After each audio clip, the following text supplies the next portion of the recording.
Today we're getting ready to take on the Cowboys, and to do so we're going to need 2 cocktails for the movie Tombstone. You called down the thunder, well now you got it. Welcome to Boozy Movies, where watching movies and making cocktails is what we do. Very cosmopolitan. Our first cocktail is a real Huckleberry with ingredients from 1800s dentistry. It's called the Doc Holliday. Isn't that a daisy? Our second cocktail has a lot of terroir and woodsy notes in an old-fashioned style cocktail called the OK Corral. Skin that smoke wagon and see what happens. In Tombstone, a group of mustache gunslingers spend 2 hours proving that tuberculosis, gambling addictions, and dramatic one-liners are apparently the pillars of the Wild West. Kurt Russell tries to keep the peace while Val Kilmer casually steals the entire movie by coughing theatrically and insulting people with the swagger of a man who knows he's the coolest person in Arizona. Well, before we head to the OK Corral, we need to pick up Doc. Let's make the Doc Holiday. Forgive me if I don't shake hands. In a mixing glass, combine 1.5 ounces Huckleberry vodka, 1 ounce honey whiskey, a 1/2 ounce of Tingala, and a dropper of saline. Add ice and stir until chilled. Strain into a chilled Nick and Nora glass.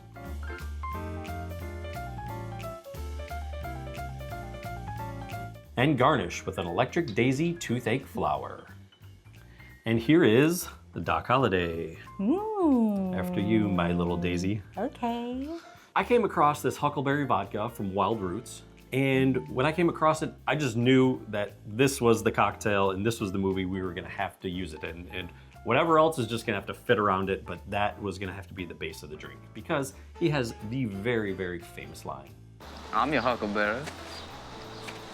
Then we also have some honey whiskey in there to help sweeten things up a little bit because the drink otherwise would be pretty bitter because we also have the Tingala in there. That is true. And the Tingala is a buzz button liqueur, which buzz button, which is also on our garnish, is also called the electric daisy or the toothache plant. Yes.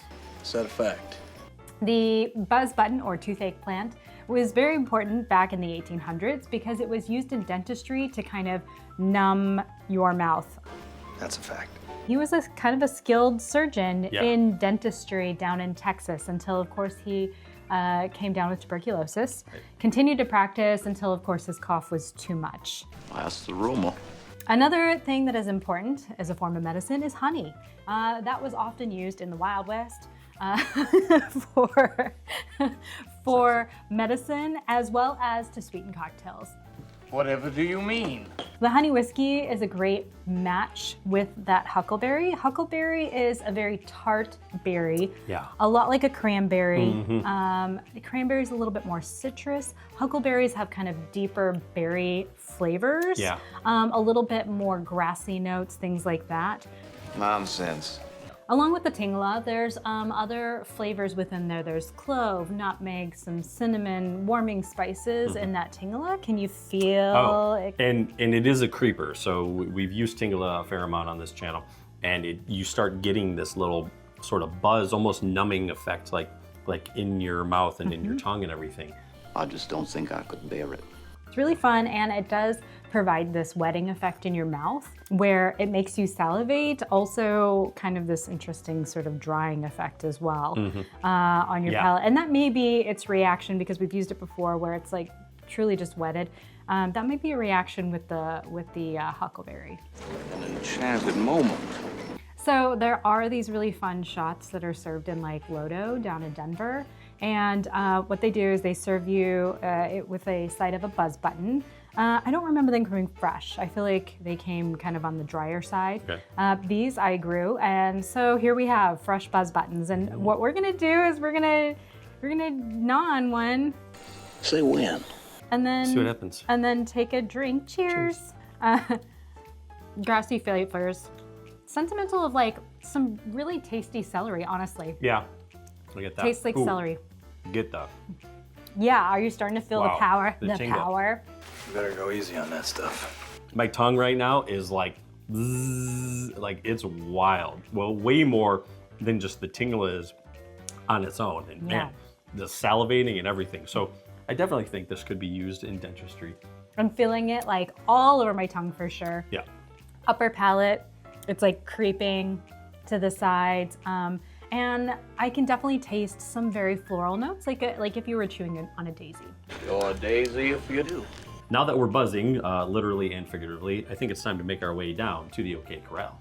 But before we do, we'd like to stop you for one OK Corral second and ask that you go down below, check out our description, because we have in there the URL to our website, www.boozymovies.com. While you're down there, you can hit that like, subscribe if you haven't, and hit that little alert bell so you can come back every week, because we've got more amazing cocktails along the way, along with more amazing movies. Let's go to the OK Corral. Good evening, then.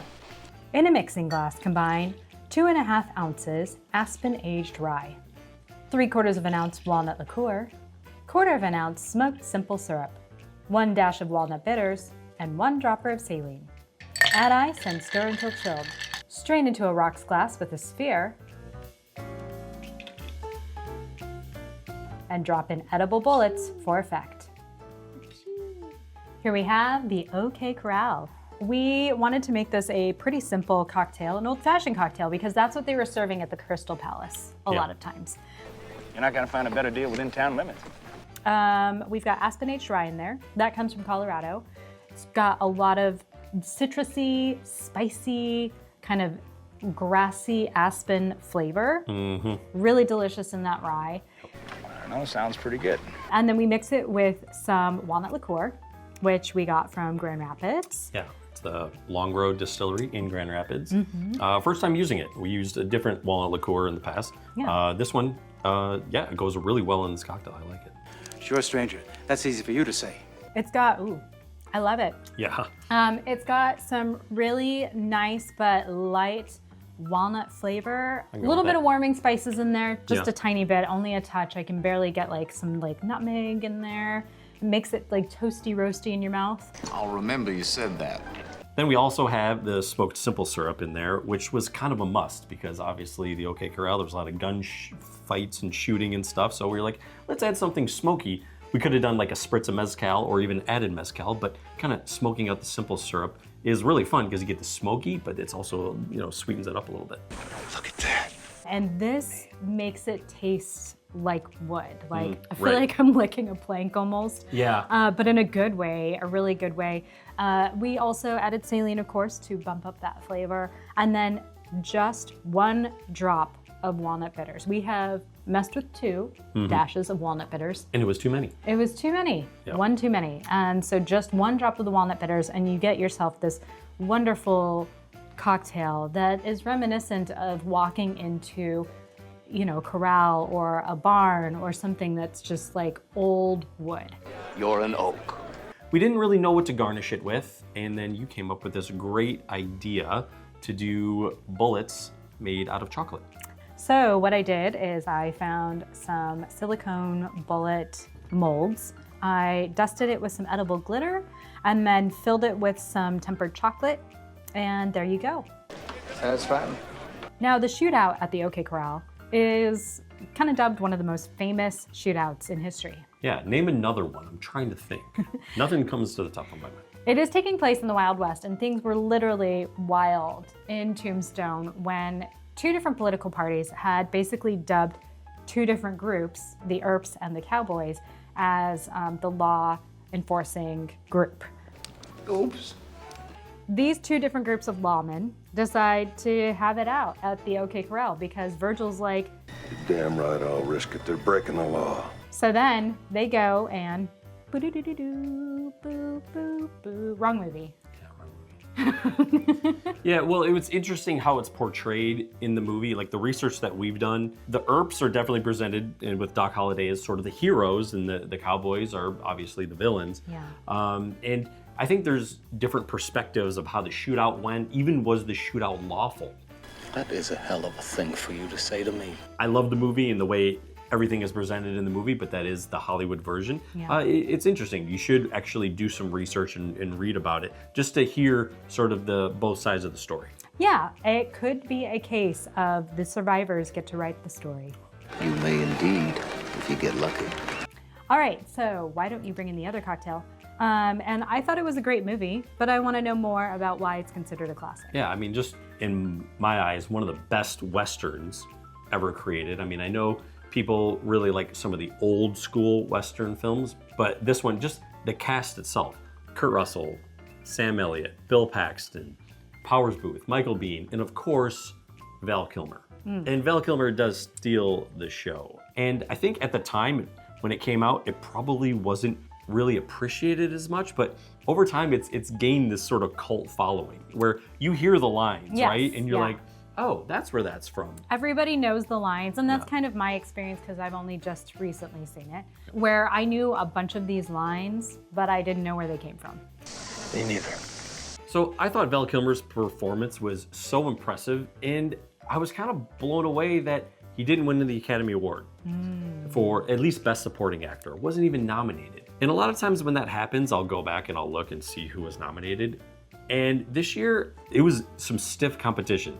You had Pete Postlethwaite for In the Name of the Father, a young Leonardo DiCaprio for What's Eating Gilbert Grape, John Malkovich, his role in the Line of Fire, Okay? Ralph Fiennes for Schindler's List, absolutely terrifying role. Yeah. And then the winner for Best Supporting Actor was actually Tommy Lee Jones from The Fugitive. So I can understand why Val Kilmer wasn't nominated. Does this mean we're not friends anymore? Especially, I feel like it took a while for this movie to kind of get some momentum, but his performance, it jumps off the screen. There. Now we can be friends again.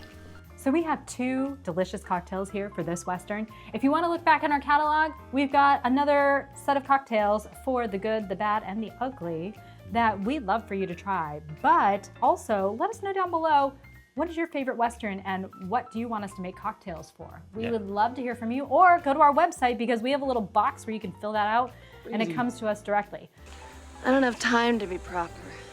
So coming up, we have cocktails for some really fun movies. We got Hamilton, Oh Brother Where Art Thou, Midnight in Paris, cocktails from movies from different centuries and regions. So we're gonna get crazy here.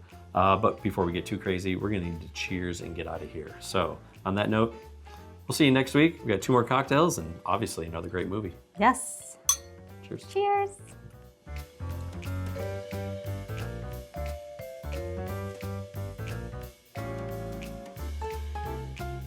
Why don't you do your little... I did while you were like, had your back turned. Really talented. I can tell you've been practicing.